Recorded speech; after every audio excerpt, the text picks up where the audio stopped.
well, sir. How are you? Better than I deserve. What's up?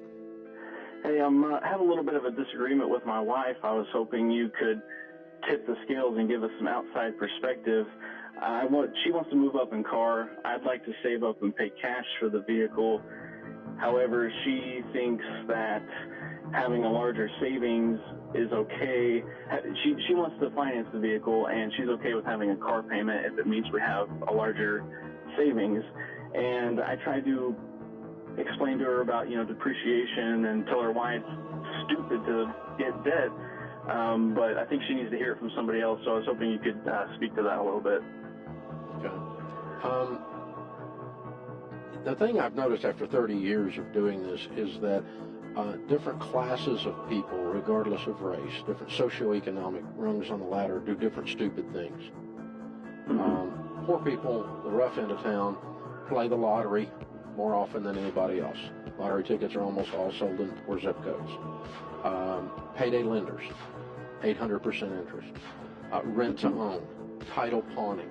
You don't see these places in the rich end of town. You know why? Because rich people don't do them. That's how they got rich. Okay? In the middle class struggles with credit cards, with student loans, with car payments, and with whole life insurance. And they give their money, the middle class ensures that they're never going to be anything but middle class by being in debt to credit card companies and car companies and borrowing and using whole life policies, which are a complete ripoff, and credit cards. And so, and then you look at the upper class and go, okay, what do they do? Well, we want to mimic that because 90% of millionaires in America started with nothing and became millionaires. They didn't inherit their money. They're not crooks and they're not professional athletes or regular people. They just did things different. So what do they do? When I'm interviewing people on the Millionaire Theme Hour, for example, I ask them, how many new cars have you bought before you were a millionaire? They almost always told me one or two, and it was the worst mistake of my life. How much did debt cause you, borrowing money, cause you to become wealthy? They almost always say, oh, no, I never borrowed any money. That was a blessing. Every time I borrowed money, it held me back from building wealth. And so that's what rich people say.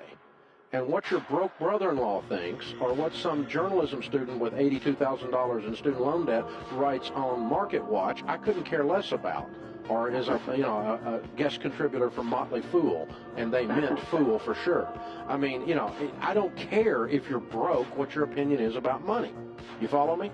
So we follow the money here. Show me the money. It's a Jerry Maguire moment. And if rich people say the best way to become wealthy is stay out of debt, then we do what rich people say, because that's how they got there.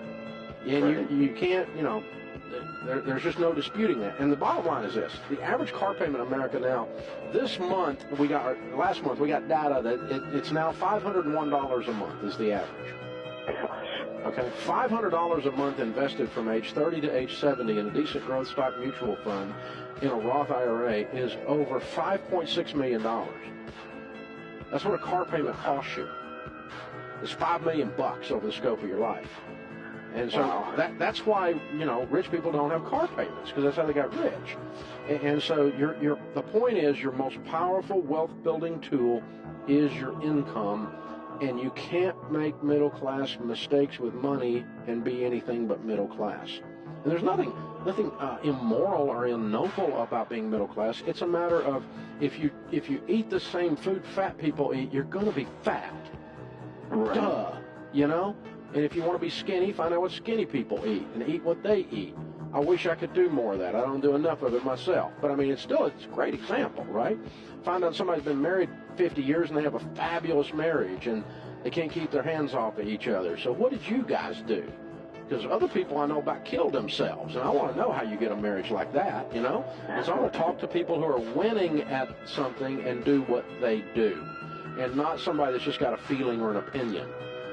Because that'll make you broke your whole life. So all of that is how I came to the conclusion that, and through the faith lens, the borrower is slave to the lender, and I can't find anywhere in Scripture it says to get a car payment, although Jesus did say they were all in one accord.